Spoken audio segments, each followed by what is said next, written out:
after na matapos nila itong linisan, bigyan ng abono, urea at saka 1846 palibot sa puno, and then spray ng Growers Bet 1000 plus foliar fertilizer.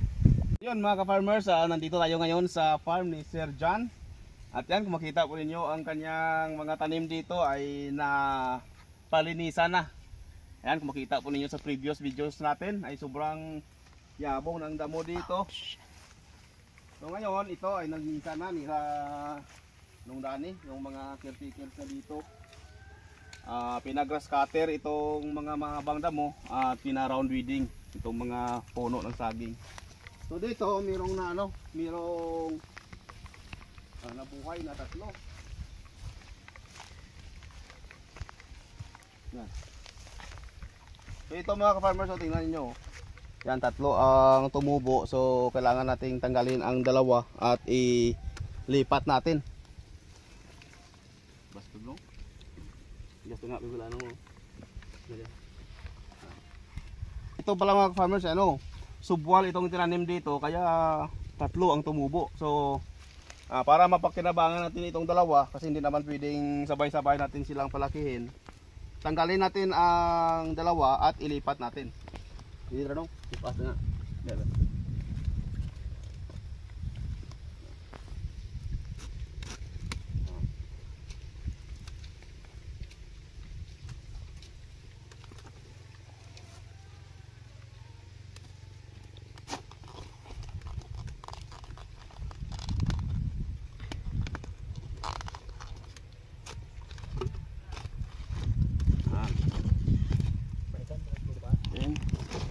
Tabunan. Ito, ayos na. Yan, tatanim ni nung Dani yung dalawa sa mga bakante nga napatay ko. So doon sa kabila mga ka-farmers, patuloy ang kanilang paglilinis doon. At dito, yan makita po ninyo. Kung makita po ninyo ay napakaganda ng tubo. So after na matapos nila itong linisan, bigyan ng abono, urea at saka 1846 palibot sa puno, and then spray ng Growers Bet 1000 plus foliar fertilizer. So ito, 2 buwan na ang edad nito. Medyo delayed ang kanilang paglaki kasi nabalot ng damo, pero sa ngayon tuloy-tuloy na ang pag-alaga dito mga farmers.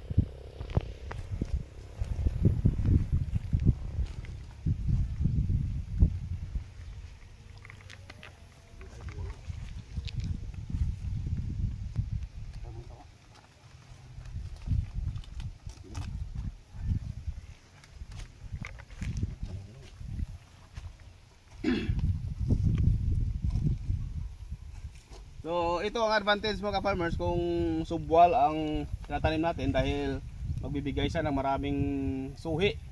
Pero dito, yung iba dito, mga macro propagated po ito dito sa taas.